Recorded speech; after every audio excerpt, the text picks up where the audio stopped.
pitié. Ô Christ, prends pitié.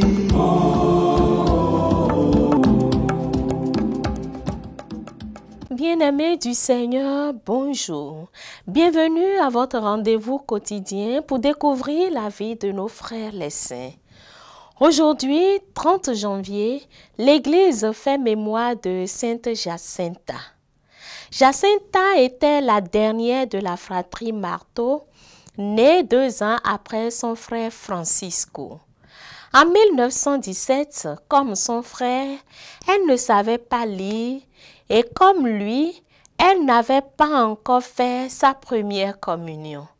D'après sa cousine Lucie, c'était une petite fille vive et joyeuse qui avait le cœur sur la main. Très sensible, elle était également un peu boudeuse et un rien suffisait pour la contrarier. Mais comme Francisco, elle avait cette sérénité spirituelle qu'elle devait au climat de grande foi qui régnait dans leur famille. Dans toutes ses actions semblait transparaître la présence de Dieu et de la Vierge Marie. Jusque dans les montagnes, à l'abri des regards, où elle prenait un grand plaisir avec son frère à faire retenir leur nom. Il lui arrivait même de réciter en entier l'Ave Maria, prenant bien soin à ce que l'écho de chaque mot sorte parfaitement audible. Et c'est à elle, affirmera plus tard Lucia, que la Sainte Vierge a transmis plus grande abondance de grâce et meilleure connaissance de Dieu et de la vertu. Le portrait que Lucie a fait de sa cousine est celui des purs de cœur. Ses yeux parlaient de Dieu et elle était insatiable en matière de sacrifice et de mortification. Comme Francisco, elle avait bien imprimé dans son cœur la recommandation que lui avait faite la Vierge à sa 4e apparition. Priez, priez beaucoup et faites des sacrifices pour des pécheurs. Car beaucoup d'âmes vont en enfer parce qu'elles n'ont personne qui se sacrifie et prie pour elles. Dès le début des apparitions, elle prit l'habitude de donner ses goûters aux pauvres et de manger à la place des racines et des fruits sauvages pour calmer sa faim.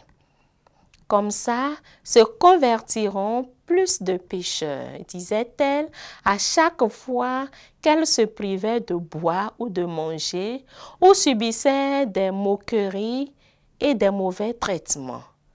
Et elle répétait toujours, « J'aime tellement le Seigneur et la Vierge Marie que je ne me lasse pas de leur dire que je les aime. » Et fredonnait sans cesse, « Doux cœur de Jésus, soyez mon salut. Cœur immaculé de Marie, convertissez les pécheurs, sauvez les âmes de l'enfer. » Comme chez Francisco et Lucia, la promesse de la Vierge résonnait sans cesse en elle. Vous aurez beaucoup à souffrir, mais la grâce de Dieu sera votre réconfort. Comme Francisco, Jacinta ne vécut pas longtemps. Elle attrapa en même temps que lui la grippe espagnole en 1918, mais mourut 1 an après lui, au bout de longs mois d'agonie. Pendant cette période, la Vierge lui apparut 3 fois. « Oh maman, vous ne voyez pas là Notre-Dame » exclama-t-elle un jour. Elle mourut toute seule le 20 février 1920, comme le leur avait prédit la Vierge dans une vision. Notre-Dame nous a dit qu'elle viendrait dans très peu de temps chercher François pour l'emmener au ciel. À moi, elle m'a demandé si je voulais encore convertir davantage de pécheurs. Je lui ai dit que oui. Rapportera plus tard sa cousine avec émotion. ce n'était pas pour la faire guérir, mais pour qu'elle continue de gagner des âmes pour le Christ.